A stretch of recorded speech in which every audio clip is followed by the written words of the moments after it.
The automatic doors of the Galactic Medical Station slid open with a soft hiss. The station floated in orbit around the planet Orbis 7, a place where dozens of alien species came for treatment. It was one of the best hospitals in the entire galaxy. The waiting room was large and clean. The walls were white. The lights were soft. Everything was designed to make patients feel calm. But nobody felt calm when the human walked in. His name was Tejo. He was 32 years old. He worked as a structural engineer on a mining colony 3 hours away by shuttle.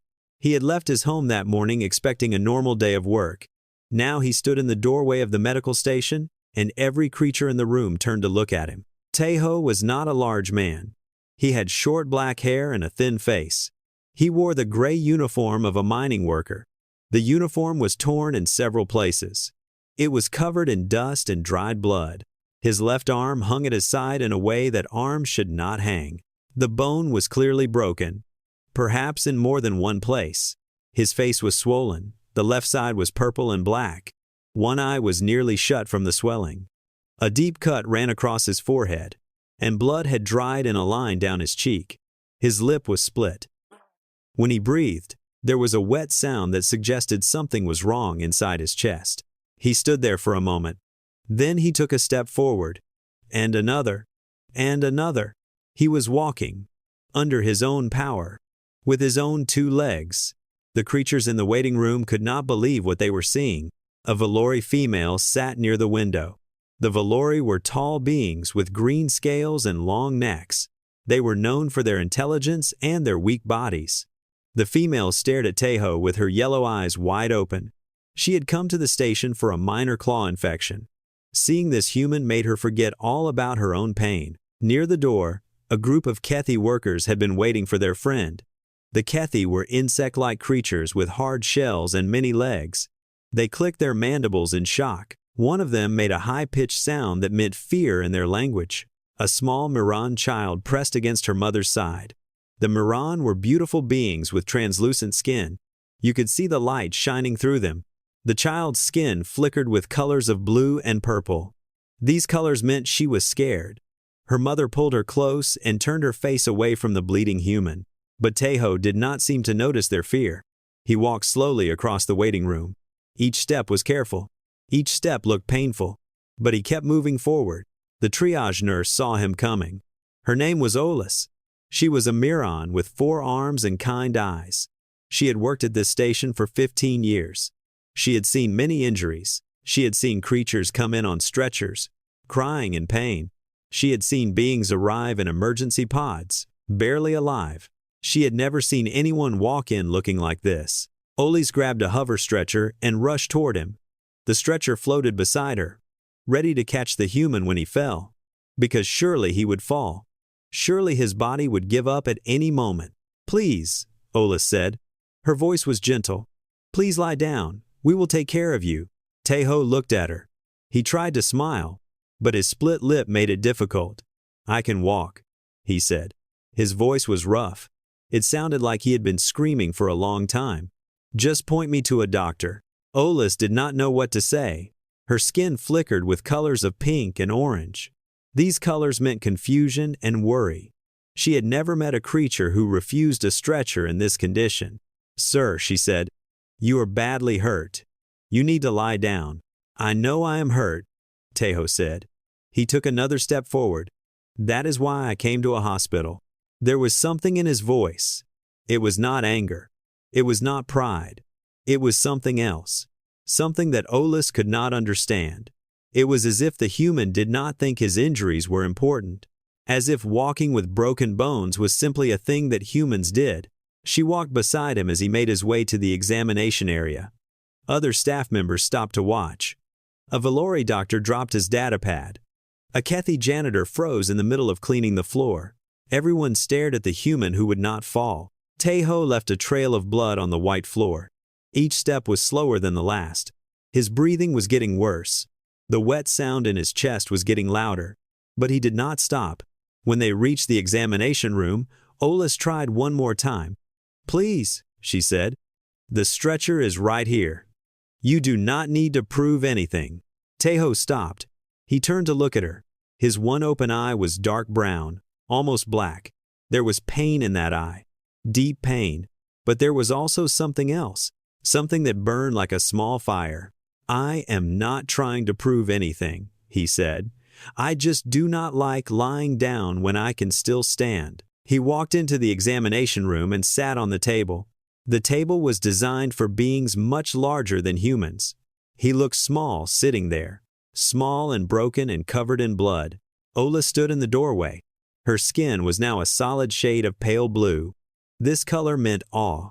She had felt this color only a few times in her life. Once when she saw the birth of a new star.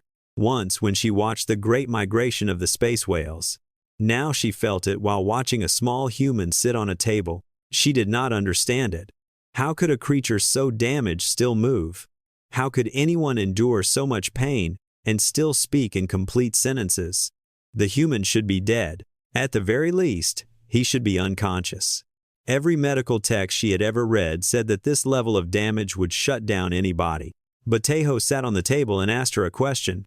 "Is there somewhere I can get food?" he said. "I did not eat breakfast this morning." Ola stared at him. Then she turned and walked quickly down the hallway. She needed to find a doctor. She needed to find someone who could explain what she had just seen. Behind her, the human sat alone in the examination room. He closed his one working eye. He took slow, careful breaths. The pain was there. It was everywhere. It filled his entire body like fire. But pain was just a feeling. And feelings could be ignored. Tejo had learned this a long time ago. He had learned it as a child when he fell from a tree and broke his ankle. He had learned it as a young man when he worked 16-hour shifts in the factories. He had learned it in every hard moment of his life. Pain was just the body's way of sending a message. The message said something was wrong. But the message did not control him. He controlled himself. So he sat on the table. He waited for the doctor. And he thought about breakfast. Doctor? Kira was having a quiet morning when the alert came. She was a Valori, tall and covered in dark green scales. Her eyes were golden and sharp. She had been a doctor for over 100 years. In that time, she had treated thousands of patients from dozens of species. She thought she had seen everything. The alert on her datapad said there was an emergency case. A human male. Multiple injuries. She read the words and felt a small flutter of curiosity.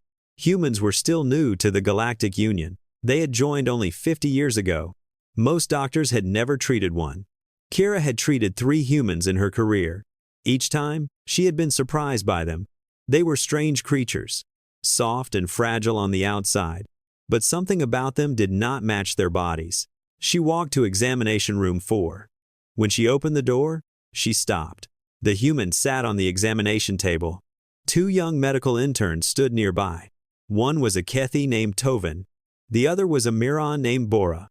Both of them looked pale and shaken. The human looked terrible. His body was clearly broken in many places. Blood had dried on his face and clothes. His left arm was swollen to twice its normal size. But he was talking. He was telling the interns a story. "The beam came down fast," he said. His voice was calm, almost casual. "I tried to move, but there was nowhere to go. It hit me right here." He touched his chest with his working hand. "Then I fell.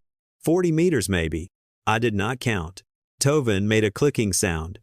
This was how Kethi showed surprise. "You fell 40 meters? And you survived?" "I landed on rock," Tejo said. "It was not soft. But I have landed on worse things." Kira stepped into the room. "I am Dr. Kira," she said. "I will be taking care of you today." The human looked at her. Despite his injuries, his eyes were clear and alert. "Nice to meet you," he said. "I am Tejo. Sorry about the mess." Kira did not know how to respond to this. She had never had a patient apologize for bleeding. She turned to the interns. "Have you done the scan yet?" "We were about to," Bora said. Her translucent skin was flickering with nervous colors. "We wanted to wait for you." "Good. Let us begin." The bioscanner was a large machine that hung from the ceiling. It could look inside any body and show every bone, every organ, every cell. Kira pressed a button, and a soft blue light moved over the human's body. The results appeared on the screen. Kira looked at them. Then she looked again. Then she read them a third time, because surely she had made a mistake. But there was no mistake. 17 bones were fractured. The scanner showed each one in bright red. 6 ribs had hairline fractures. The collarbone was shattered into 3 pieces. The right femur had a long crack running down its length. 3 fingers on the left hand were broken. The left wrist was fractured. 2 vertebrae in the spine had small cracks. The right ankle was broken, and the orbital bone around his left eye was fractured. 17 bones. And the human had walked into the hospital on his own. Kira's claws began to tremble. She could not stop them. In her entire career, she had never seen anything like this. Any Valori with these injuries would have died from shock before reaching the hospital. The Miron would have entered emergency stasis, their bodies shutting down to preserve their core. The Kethi would have shed their shells and liquefied into their base form. But this human was sitting up. He was talking. He was asking about food. "Is something wrong?" Tejo asked. He had noticed her trembling claws. "Are the results bad?" Kira turned to look at him. She did not know what to say. "How do you tell someone that they should be dead?" "You have 17 fractured bones," she said finally. Her voice came out strange. Too high, too tight. "Your ribs, your collarbone, your leg, your spine, your wrist and fingers, your ankle, the bone around your eye." Tejo nodded slowly. "That sounds about right. The fall was pretty bad." "You should not be conscious," Kira said. "You should not be able to speak. The pain alone should have made you pass out hours ago." The human shrugged with his one working shoulder. It was a small movement, but it made Kira's heart beat faster. How could he move so casually with a shattered collarbone? "It hurts," Tejo admitted. "It hurts a lot, actually. But I have felt pain before. You get used to it." Tovin was recording everything on his datapad. His many legs were tapping against the floor in excitement. He had never seen anything like this. He knew that this case would be talked about for years. "How did you get here?" Bora asked. Her voice was almost a whisper. "The mining colony is 3 hours away by shuttle. I flew my personal transport," Tejo said. "It is a small ship. Normally I use it to visit other stations on my days off." "You flew a ship," Kira repeated. "With 17 broken bones, including bones in your spine." "The seat was uncomfortable," Tejo said. "But the controls are not hard to use, just a steering handle and some buttons." Kira set down her datapad. She needed a moment. She needed to think. Everything she knew about medicine told her that this was impossible. The human body was not built for this. No body was built for this. She looked at the scan again. The injuries were real. The fractures were severe. Some of them would require surgery. Some would take months to heal. The human should be in critical condition. He should be on life support. Instead, he was looking around the room with curiosity. "Is that a food dispenser?" he asked, pointing at a machine in the corner. "I really am very hungry." Bora went to the machine and got him a packet of nutrient paste. It was the standard food given to patients. It contained all the vitamins and minerals a body needed to heal. Tejo took it with his working hand and squeezed some into his mouth. He made a face. "This tastes like wet cardboard," he said. "But I have eaten worse things." Kira watched him eat. She watched his throat move as he swallowed. She watched his chest rise and fall with each breath. The wet sound was still there. That meant fluid in the lungs, probably blood. He needed treatment immediately. But he was eating nutrient paste and complaining about the taste. "We need to begin treatment right away," Kira said. "Some of your injuries are serious. You have blood in your lungs. Your collarbone needs surgery." "Okay," Tejo said. He finished the nutrient paste and set the empty packet aside. "Do what you need to do. I am not going anywhere." He lay back on the table. For the first time since he arrived, he closed his eyes. His body relaxed slightly. The pain was still there. It would always be there. But for now, he was in a hospital. He was in the hands of doctors. He could rest. Kira began preparing for surgery. But her mind was somewhere else. She kept thinking about what she had seen. A human with 17 broken bones walking into a hospital on his own, asking for food, complaining about the taste of nutrient paste. She had treated many species in her long career. She had thought she understood the galaxy and the creatures in it. But today she learned something new. Humans were not like other beings. They were something else entirely. The surgery took 4 hours. Medical drones worked on Teiho's body while Dr. Kira watched from the observation room. The drones were small and precise. They fixed the collarbone first. Then they drained the blood from his lungs.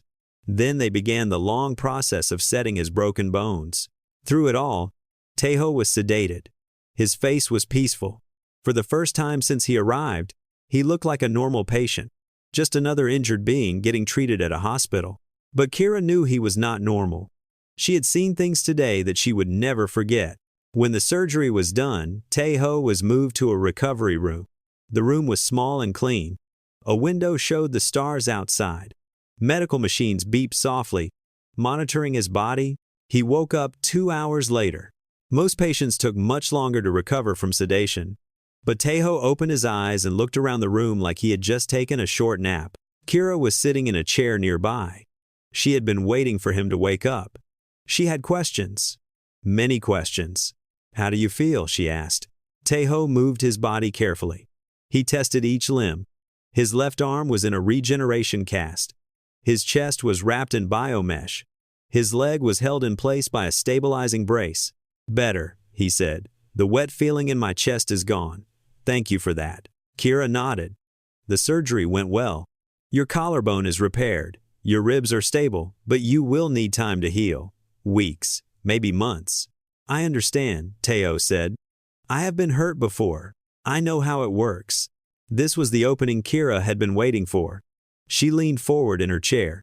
"Tell me what happened," she said. "Tell me everything." Teiho was quiet for a moment. He looked out the window at the stars. Then he began to speak. "I work on the mining colony on Nexar 1-2, he said. "It is a small colony, maybe 200 workers. We dig for rare minerals deep under the surface. The work is hard, but it pays well." He paused to take a breath. The breath was easier now, smoother. The drones had done their job well. "This morning, I was checking the support beams in Section 7. This section is deep underground, maybe 100 meters below the surface. The beams hold up the ceiling. If they break, everything collapses." Kira listened without interrupting. Her golden eyes never left his face. "I was checking the third beam when the ground shook. We get earthquakes sometimes, usually small ones. But this one was bigger. The beam I was standing next to cracked. Then it fell." He touched his chest with his working hand. The memory was still fresh. He could still feel the impact. "The beam hit me here, in the chest. I heard my ribs crack. Then I fell backward. There was a shaft behind me, an old mining shaft that goes straight down. I fell into it. 40 meters, Kira said quietly. "Yes, 40 meters down. I hit the walls on the way down. That is how I broke my arm and my shoulder. At the bottom, I landed on rock. That broke my leg and my ankle." He said these words simply, like he was describing a trip to the market. Like falling 40 meters and breaking 17 bones was just an ordinary thing that happened to people. "I lay there for a while," he continued. "I do not know how long, maybe 10 minutes, maybe an hour. It was dark. My communicator was destroyed in the fall. I could not call for help." "What did you do?" Kira asked. Teiho looked at her. His dark eyes were steady. "I thought about my options. I could lie there and wait. Someone might find me. But the section was closed for inspection. Nobody else was supposed to be there that day. It might be hours before anyone noticed I was missing. It might be days." He shook his head slowly. "I did not want to die in a hole. So I decided to climb out." Kira felt her scales prickle. Climbing 40 meters straight up with 17 broken bones. The idea was insane. It should have been impossible. "The shaft had metal handles on the walls," Teiho explained. "They are there for workers to climb up and down. I grabbed the first handle with my good hand. I pulled myself up, one handle at a time." "Your leg was broken," Kira said. "Your ankle was broken. How did you use them?" "I did not use them much. Mostly I pulled with my arm. I pushed with my good leg when I could. It was slow, very slow. Each pull took everything I had." He was quiet for a moment. His eyes grew distant. He was remembering the climb. The pain was bad, the worst I have ever felt. Every time I moved, something hurt. My ribs, my shoulder, my arm, my leg, everything. But I kept telling myself to take one more step, just one more handle. How long did it take you? 2 hours, maybe more. I lost track of time. At some point, I stopped thinking. I just moved. Pull, rest, pull, rest. My body wanted to stop. My mind told it to keep going. Kira tried to imagine this. A human in complete darkness, broken in 17 places, climbing a vertical shaft one handle at a time for 2 hours. The pain would have been unbearable. The exhaustion would have been overwhelming. But he did it. He reached the top. When I got out of the shaft, I crawled to the elevator, Tejo said. The elevator took me to the surface. I got into my transport ship and flew here. Why did you not call for help from the colony? Kira asked. They have doctors there. They could have treated you. The colony doctors are good for small injuries, Tejo said. Cuts and bruises, maybe a broken finger, but this was too much for them. I needed a real hospital, so I flew here. 3 hours. He flew a ship for 3 hours with 17 broken bones. Alone, without any pain medication. Kira sat back in her chair. She did not know what to say. In all her years as a doctor, she had never heard a story like this. She had never met anyone like this human. Why? She asked finally. Why did you push yourself so hard? You could have died. Many times. Why did you keep going? Tejo thought about the question. He looked out the window at the stars again. Then he looked back at Kira. Because I did not want to die, he said. It is that simple. I wanted to live. So I did what I needed to do to live. The pain did not matter. The difficulty did not matter. Only living mattered. He paused. A small smile appeared on his swollen face. Besides, he said, I have a sister back on Earth. She is getting married next month. I promised I would be there. I could not break that promise. Kira stared at him. This human had climbed out of a hole, flown across space, and walked into a hospital with 17 broken bones. And one of his reasons was a wedding. She did not know whether to laugh or cry. She did not know whether to be amazed or terrified. She only knew one thing. Humans were different. They were very, very different. And the galaxy would never be the same because of them. Word spread quickly through the medical station. By the next morning, everyone knew about the human who had walked in with 17 broken bones. Doctors talked about him in the hallways. Nurses whispered about him during their breaks. Even the cleaning staff knew his name. Tejo became the most famous patient in the station's history. Dr. Kira arrived at his room early that morning. She was not alone. Behind her stood 5 other doctors from different departments. They wanted to see the human for themselves. Tejo, Kira said, these doctors would like to observe your case. Do you mind if they stay? Tejo was sitting up in bed. The swelling on his face had gone down a little. His eye was more open now. He could almost see properly. Sure, he said. I do not mind. But I hope they do not expect me to do tricks. One of the doctors, a small Keithy named Yule, made a clicking sound that meant laughter. No tricks, he said. We just want to understand you. Throughout the morning, more visitors arrived. Some came from other parts of the station. Others joined through hololinks from distant planets. By midday, 47 medical professionals were watching Tejo eat his lunch. He looked at all the floating holo screens around his room. Each screen showed the face of a curious alien. They were studying him like he was a rare animal. This is strange, he said to Kira. I feel like I am in a zoo. I apologize, Kira said. But you must understand. What you did is impossible by our medical standards. Everyone wants to know how you survived. A Miron scientist named Pell stepped forward. She was from the research wing of the station. Her job was to study the biology of different species. May I take a blood sample? She asked. I want to understand what is happening inside your body. Tejo held out his good arm. Go ahead. Take as much as you need. Pell inserted a small needle into his arm. The needle collected a tiny amount of blood. Then she placed the blood into a machine. The machine hummed as it analyzed the sample. The results came back in minutes. Pell read them on her datapad. Her translucent skin began to glow brightly. This happened when Miran felt strong emotions. Right now, Pell was feeling shock. "This is extraordinary," she said. "Your blood is filled with chemicals. Adrenaline, cortisol, endorphins. The levels are extremely high." "What does that mean?" asked Tovin, the Kethi intern who had been following the case since the beginning. Pell turned to face the room. All 47 observers were listening carefully. "When humans experience extreme stress," she explained, "their bodies produce these chemicals automatically. Adrenaline increases heart rate and gives the body extra energy. Cortisol helps the body respond to danger. Endorphins reduce the feeling of pain." She looked at Tejo with wide eyes. "Your body created its own medicine. While you were climbing out of that shaft, while you were flying your ship, your body was flooding itself with natural painkillers. It was pushing itself beyond normal limits." Yule leaned forward. His many eyes blinked rapidly. "You mean his body can ignore fatal damage? Through chemicals?" "Not ignore exactly," Pell said. "More like suppress. The pain is still there. The damage is still there. But the chemicals tell the body to keep moving, to keep fighting, to survive." The room was silent.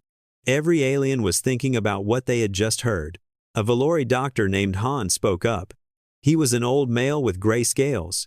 He had been practicing medicine for over 200 years.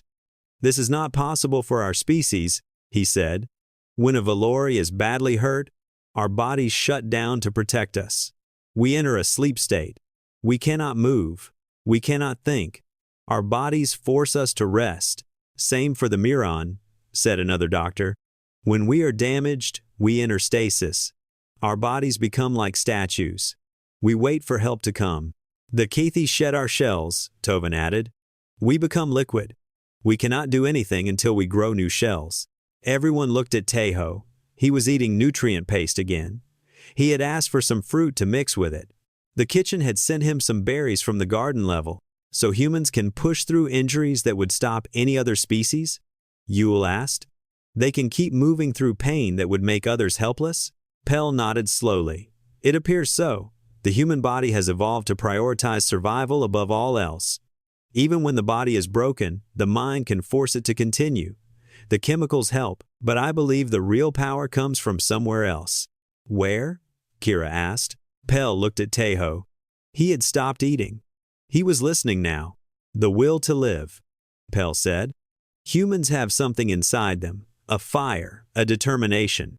They refuse to give up, even when giving up would be easier. Their bodies have evolved to support this refusal, but the source of it, I do not think science can fully explain it." Tejo swallowed his bite of food. "We call it being stubborn," he said. "My mother used to say I was the most stubborn child she ever raised." Maybe she was right. Some of the doctors laughed, others did not. They were too amazed to laugh. An old Miran scientist named Voss spoke through one of the hollow screens. She was calling from a research station on the other side of the galaxy. "I have studied human history," she said. "They have a long record of this kind of survival. Humans have survived in freezing cold. They have survived in burning heat. They have survived without food or water for days. They have survived injuries that should have killed them instantly." She paused. Her glowing skin flickered with complex colors. "There is a human saying. I think it explains their nature better than any science could." "What is the saying?" Kira asked. Voss spoke the words slowly. "What does not kill you makes you stronger." The room fell silent again. Every alien thought about these words. They were simple words, but they contained a truth that was terrifying. Humans did not just survive hardship. They grew from it. They became stronger because of it. Every wound, every scar, every broken bone made them harder to kill. Kira looked at Tejo. He had gone back to eating his berries. He did not seem to think the conversation was important. To him, surviving was just what humans did. There was nothing special about it. But Kira knew better. She had studied many species. She knew what most beings were capable of, and she knew that humans were capable of something more. She wondered if the Galactic Union truly understood what they had invited into their community. Humans had joined only 50 years ago. They were still considered young and inexperienced. Many species looked down on them. But after today, Kira would never look at humans the same way again. They were not weak. They were not fragile. They were something far more dangerous. They were survivors. And they would never stop fighting to stay alive. That night, Dr. Kira could not sleep. She lay in her quarters on the station, staring at the ceiling. Her mind kept returning to Tejo, to his injuries, to his climb, to his calm voice as he described doing the impossible. Finally, she gave up on sleep. She got out of bed and walked to her desk. There, she turned on her computer and opened the Human Cultural Database. If she wanted to understand humans, she needed to learn their history. She started at the beginning. Humans evolved on a planet called Earth. It was a medium-sized world with one sun and one moon. The planet had many different environments: hot deserts, cold mountains, deep oceans, thick forests. Humans survived in all of them. They did not have scales like the Valori. They did not have shells like the Kethi. They did not have translucent skin that could absorb sunlight like the Mira'an. They had soft bodies covered in thin skin. They had no claws, no fangs, no natural weapons. Yet they became the dominant species on their planet. Kira read about how they did it. The answer surprised her. Humans were persistence hunters. Long ago, before they built cities and machines, they hunted by chasing. They would pick a target and follow it.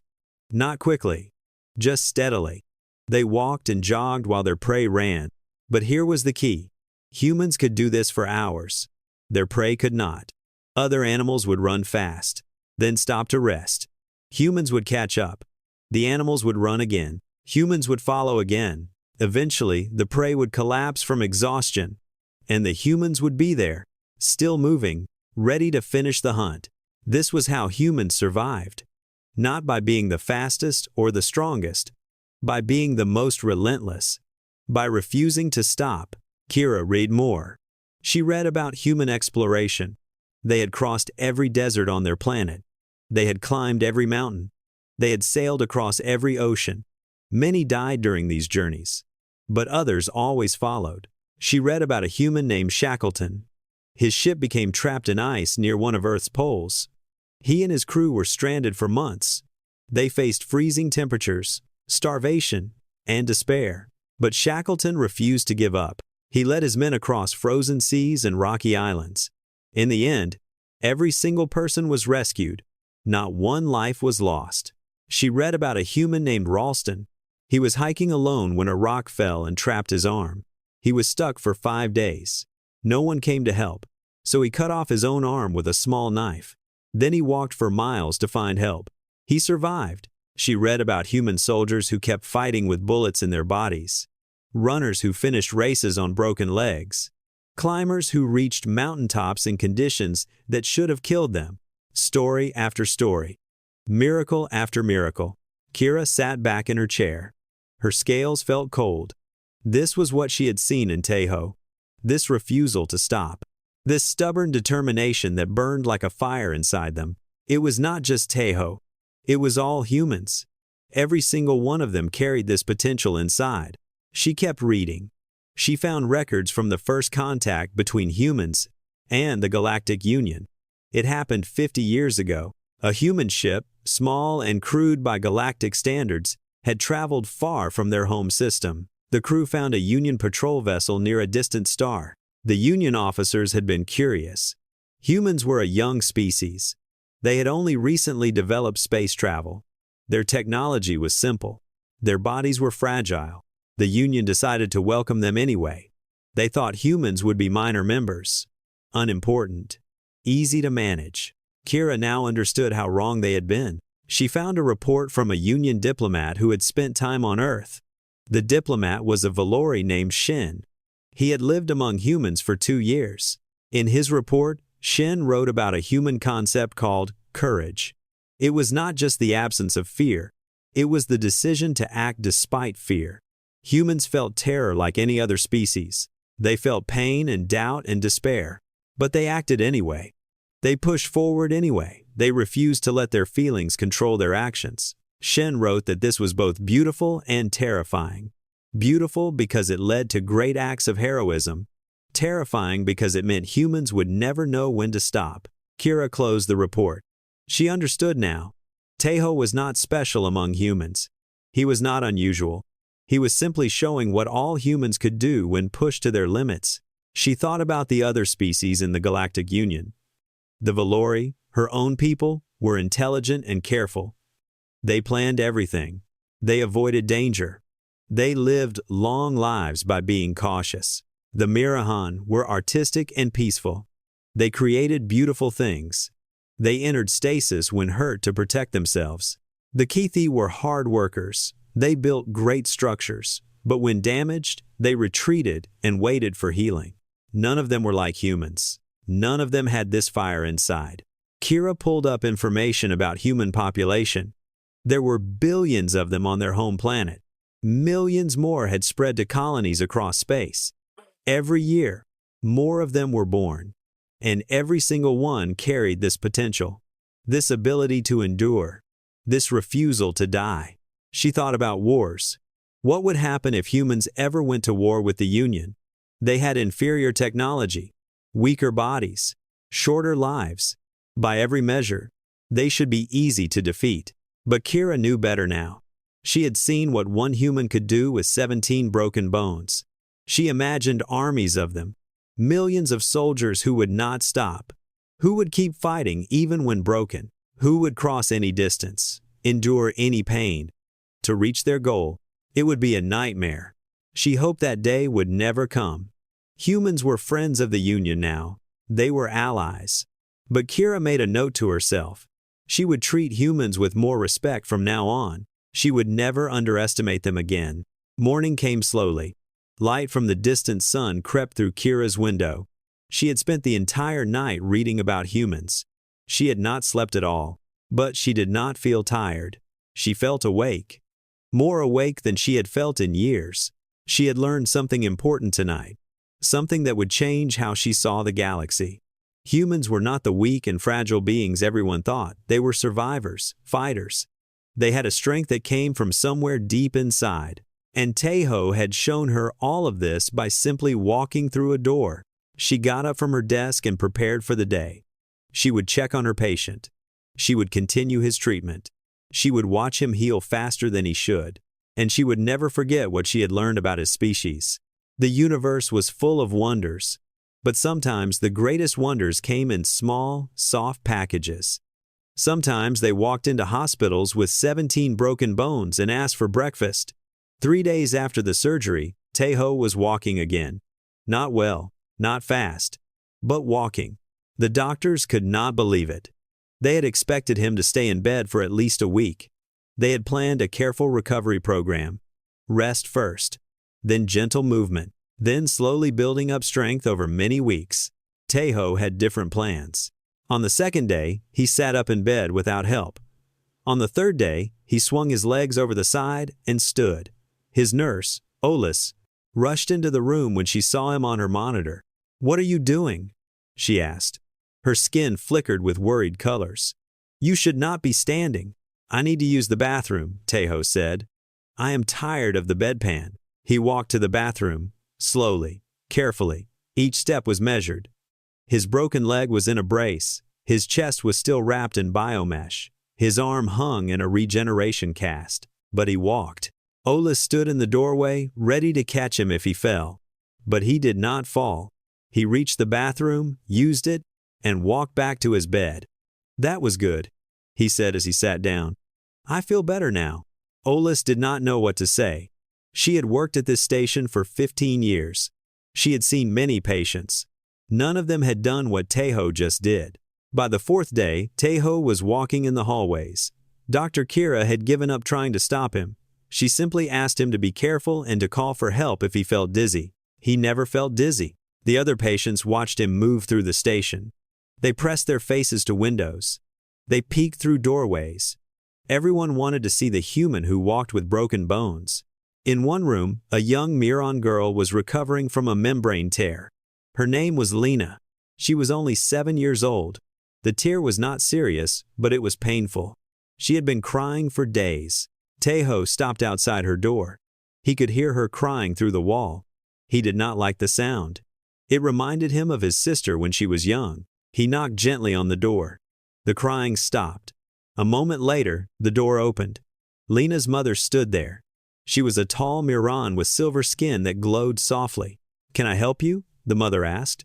Her voice was uncertain. She had heard about the human. "I heard someone crying," Tejo said. "I wanted to see if everything was okay."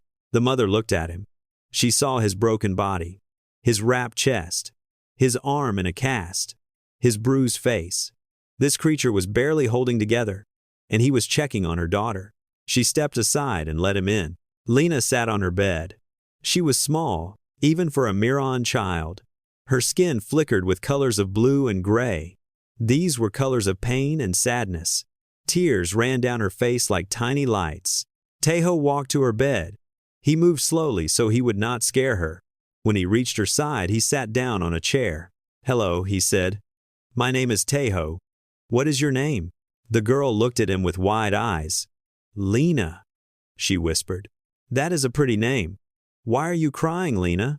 "It hurts," she said. Her voice was small. "My side hurts so much." Tejo nodded. "I understand. Pain is not fun. It makes you want to cry and hide under blankets." Lena nodded. Her color shifted slightly. Less gray now. More purple. "Do you know what I do when I feel pain?" Tejo asked. Lena shook her head.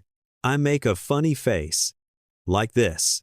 Tejo crossed his eyes and stuck out his tongue. He puffed up his cheeks. He looked completely ridiculous. A grown man with 17 broken bones making a clown face for a little girl. Lena stared at him. Then she giggled. It was a small sound, like wind chimes in a gentle breeze. "That is a silly face," she said. "I know, but it helps. When you make a silly face, you cannot think about pain. Your brain is too busy being silly." Lena tried to make a funny face. She crossed her eyes and stuck out her tongue. She did not look as silly as Tejo, but she tried. "How is that?" she asked. "Perfect," Tejo said. "You are a natural." Lena laughed again. The colors on her skin changed. The blue and gray faded. Pink and gold appeared instead. These were happy colors. Healthy colors. Lena's mother watched from the doorway. Her own skin was flickering with complex patterns. She had never seen her daughter laugh during this hospital stay. She had been so worried, so scared for her little girl. And now this broken human had walked in and made everything better with a silly face. "Thank you," the mother said quietly.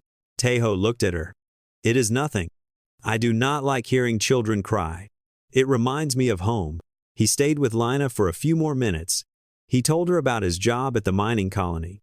He told her about his transport ship and how it had flashing lights on the wings. He told her about his sister who was getting married. Lena listened to everything. Her pain did not disappear, but it became smaller, less important. She had something else to think about now. When Tejo left, Lena waved goodbye. "Come visit again," she said. "I will," Tejo promised. "Maybe tomorrow I will teach you more funny faces." He walked back into the hallway. Tovin, the Kethi intern, was waiting for him. Tovin had been following Tejo's case closely. He had pages of notes on his datapad. "That was kind of you," Tovin said. His many legs tapped against the floor as they walked together. "It was nothing," Tejo said. "She was crying. I wanted to help." "But you are in pain too." Many species would focus only on their own suffering. They would not have energy for others. Tejo thought about this. He had not really considered it before. "I guess I do not think about my own pain that much," he said. "It is there. I know it is there. But other things are more important." Tovin made a clicking sound. "This is what confuses us about humans. You feel pain. We have measured it. Your nervous system sends signals just like ours. But you do not respond to pain the way we do. You push it aside. You focus on other things. Is that strange?" "Very strange," Tovin said. "For most species, pain controls behavior. We cannot ignore it. But you humans seem to. Put it in a box. You feel it, but you do not let it rule you." Tejo nodded slowly. He had never thought of it that way. To him, it was just normal. Pain was information. Information could be noted and then set aside. But he was starting to understand that this was not normal for everyone. Most beings in the galaxy did not work this way. They were controlled by their pain, stopped by it, defeated by it. Humans were different. And standing in that hallway, still healing from 17 broken bones, Tejo felt a small spark of pride for his species. They were not the strongest. They were not the smartest. They did not live the longest. But they kept going, no matter what. And sometimes, that was enough to change everything. The medical staff gathered in the hallway to watch him leave. Dr. Kira stood at the front. Behind her were Olis, Tovin, Bora, and a dozen others who had treated him or observed his case. Even Pell had come up from the research wing. Tejo looked at them all. He wore a clean shirt that the station had given him. His original clothes were too damaged to save. His left arm was still in a cast. His leg was still in a brace. His face still carried fading bruises. But he was smiling. "Thank you for everything," he said. "You are good doctors. All of you." Kira stepped forward. She held out a small device. "This is a healing monitor. It will track your recovery and send updates to us. Your bones are healing well, but you still need to be careful. No heavy lifting. No climbing. No flying ships alone if you can avoid it." Tejo took the device. "I understand. I will try to behave myself." Kira looked at him with her golden eyes. There was something in her gaze that had not been there 5 days ago. It was respect. Deep and genuine. "You could have died," she said, "several times. By every medical standard we have, you should have died in that shaft. You should have died on the climb out. You should have died flying here. Everything we know about biology says you should be dead." Tejo nodded. "Maybe. And yet you are standing here, walking out of this hospital, going back to work." "The support beam still needs to be fixed," Tejo said. "Someone has to do it." Kira shook her head slowly. "I have studied medicine for over 100 years. I thought I understood the limits of living creatures. I thought I knew what bodies could endure and what would break them." She paused. Her voice grew softer. "You have taught me something new. You have shown me that there are no limits. Not for humans.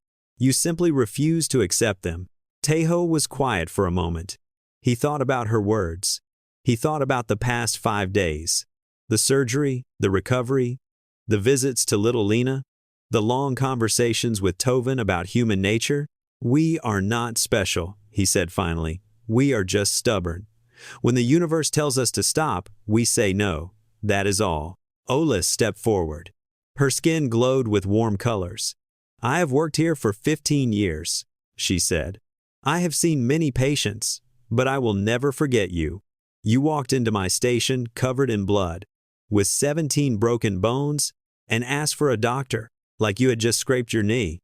"I was very hungry," Tejo said. "That was the main thing on my mind." The medical staff laughed. Even Kira smiled. It was a small smile, but it was real. Tovin clicked his mandibles. "I have written a paper about your case. It will be published in the Galactic Medical Journal. Doctors on 1,000 worlds will read about you. They will study what you did. I hope they do not think I am crazy," Tejo said. "They will think you are amazing," Tovin said. "They will think all humans are amazing. Your species has been part of the Union for 50 years. We thought we knew you, but we did not know anything." Tejo shook hands with each of them. It was a human custom. Some of the aliens had extra limbs. Some did not have hands at all, but they all tried to shake in their own way. Then he walked toward the transport bay. His leg made each step slow and careful, but he did not limp more than necessary. He held his back straight. He kept his head high. Kira walked beside him. She wanted to escort him personally. She felt like she owed him that much. "You said you have a sister," she said as they walked. "Getting married next month." "Yes. Her name is Yuna. She is 5 years younger than me. Very smart. Much smarter than me. Will you be healed by then?" Tejo smiled. "I do not know, but I will be there, even if I have to crawl." Kira believed him. After everything she had seen, she believed every word. They reached the transport bay. Tejo's ship was waiting. It was small and simple, not impressive by galactic standards, but it had carried him here. It would carry him home. Tejo stopped at the entrance. He turned to face Kira one last time. "Can I ask you something?" he said. Of course. When you first saw me walk into the hospital, what did you think? Kira considered the question. She thought back to that moment 5 days ago. The bleeding human. The trail of blood. The broken body that refused to fall. I thought I was seeing a ghost, she said. I thought I was seeing something impossible. Something that should not exist. And now? Kira looked at him. At his bruised face. At his cast. At his brace. At the human who had walked through death and come out the other side. Now I think I understand humans better than before. You are not impossible. You are just different from everything we know. You have something inside you that other species do not have. What is that? Kira thought carefully about her answer. She wanted to say it right. Fire, she said. You have a fire that burns inside. It keeps you moving when your body wants to stop. It keeps you fighting when you should give up. It makes you do things that seem impossible to the rest of us. Tejo nodded slowly. I like that. Fire. Yes. That sounds right. He extended his good hand. Kira took it. Her scaled fingers wrapped around his soft human ones. Thank you, Dr. Kira, for saving my life. You saved your own life, Kira said. We just helped you finish the job. Tejo smiled. Then he turned and boarded his ship. The door closed behind him. The engines hummed to life. Slowly, the small vessel lifted off the ground and flew toward the stars. Kira stood in the transport bay for a long time. She watched the ship disappear into the darkness of space. She thought about everything she had learned in the past 5 days. Humans had joined the Galactic Union as a minor species. Young, primitive, fragile. Everyone had looked down on them. Everyone had underestimated them. But Kira knew better now. She had seen what humans could do. She had seen the fire that burned inside them. And she knew that someday, the galaxy would see it too. Someday, humans would rise. They would spread across the stars. They would face challenges that would break other species. And they would keep going. Always forward. Never stopping. Because that was what humans did. They endured. They survived. They refused to die. And in a galaxy full of ancient and powerful civilizations, that made them the most dangerous species of all. Kira turned and walked back into the station. She had work to do, patients to treat, lives to save, but she would never forget the human who walked in with 17 broken bones. She would never forget Tejo, and she would never underestimate a human again.